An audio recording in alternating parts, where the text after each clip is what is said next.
ये जो अहले बैत पर जुल्म का सिलसिला शुरू हुआ है इस शख्स की जानिब से कि जिसने रसूल अल्लाह सल्लल्लाहु अलैहि वसल्लम को हजर और हिज़यान और बकवास की निस्बत दी। अब जाहिर है जो रसूल अल्लाह को बकवास की निस्बत दे रहा है वो कहाँ समझेगा फातिमा तो बस अतुम मिन्नी, वो कहाँ समझेगा अना अलियुन में नूरिन वाहिद। वो तो हर जगह कहेगा कि माज़अल्लाह माज़अल्लाह माज़अल्लाह रसूल अल्लाह सल्लल्लाहु अलैहि वसल्लम के लिए कि ये बकवास और बहकी हुई बातें कर रहे हैं। सही बुखारी का तर्जुमा जो मैं आमतौर पर लगाता भी हूँ तो वहां पर क्या तर्जुमा किया गया है कि रसूल अल्लाह सल्लल्लाहु अलैहि वसल्लम के लिए माज़अल्लाह माज़अल्लाह बर्रा रहे हैं। तुम सहाबा के नामूस का बिल लाओगे, नामूस रसूल अल्लाह का बिल नहीं लाओगे। पहले सही बुखारी में से लफ्ज बर्राना नहीं हटाओगे। तुम्हें ये बुरा नहीं लगता रसूल अल्लाह सल्लल्लाहु अलैहि वसल्लम के लिए लफ्ज बर्राना? तुम किसी जज के लिए पसंद करते हो, बाप के लिए पसंद करते हो, तुम्हारे खुलफा के लिए हम क्या है ये बर्राना। चलो हम यही कह देते हैं कि जब रसूल अल्लाह सल्लल्लाहु अलैहि वसल्लम ने कहा कि मुझे कलम और दवा दो तो एक शख्स बर्राया और उस बर्राने वाले ने रसूल अल्लाह के लिए लफ्ज बर्राना इस्तेमाल किया। तो तुम रसूल अल्लाह के लिए लफ्ज बर्राना इस्तेमाल करोगे तो हम इसके लिए नहीं करेंगे। जिन्होंने 2-2 मिनट रसूल अल्लाह को देखा वो सहाबी हो गए। जिनकी सुल्ब में नूर था रसूल अल्लाह का उसको तुमने काफिर बना दिया, यानी वालिद रसूल अल्लाह को,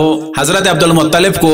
जिनके शिकम में नूर रसूल अल्लाह और जिस्म रसूल अल्लाह था, जिनके खून से जिस्म रसूल अल्लाह बना, तुमने उसको काफिरा बना दिया। बात करते हो तौहीन सहाबा की, रसूल के माँ बाप को काफिर करार देने के बाद तुम्हारे मुंह से अच्छा लगता है कि जिन्होंने 2-2 मिनट देखा तुम उनका दिफा करते हो। जिनके सुल्ब में नूर था रसूल अल्लाह का तुम उनका दिफा नहीं करते। जिनके पेट में रसूल अल्लाह सल्लल्लाहु अलैहि वसल्लम का नूर था और जिस्म था, जिनके खून से, जिनके जिस्म से रसूल अल्लाह सल्लल्लाहु अलैहि वसल्लम का जिस्म बना, जिनका दूध पिया रसूल अल्लाह सल्लल्लाहु अलैहि वसल्लम ने, उनको तुम काफिर कहते हो। तारीख में है। अच्छा तारीख में है तो तारीख में तो बहुत सारे लोगों के निफाक है। तारीख में बहुत सारे लोगों का है कि हराम की औलादे थे।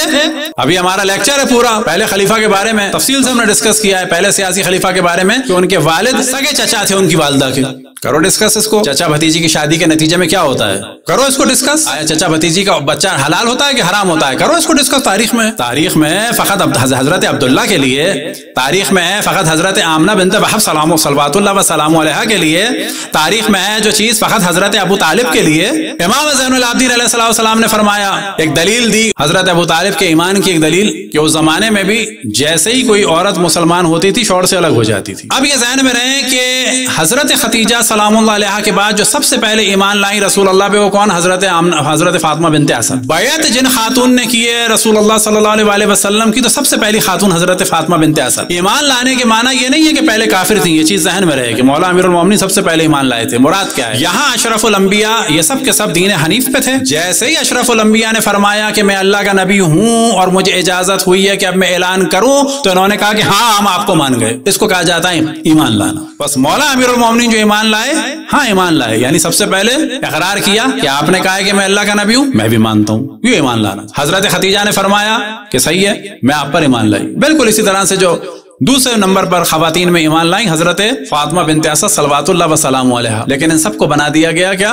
काफिर। अब हजरत फातिमा बिन्ते असद को इत्तफाक से नहीं बनाया, लेकिन इमाम ज़ैनुल आबिदीन ने इसी से दलील निकाली कि उस जमाने में खवातीन अलग हो जाती थी अगर शौहर काफिर हो और बीवी मुसलमान हो जाए।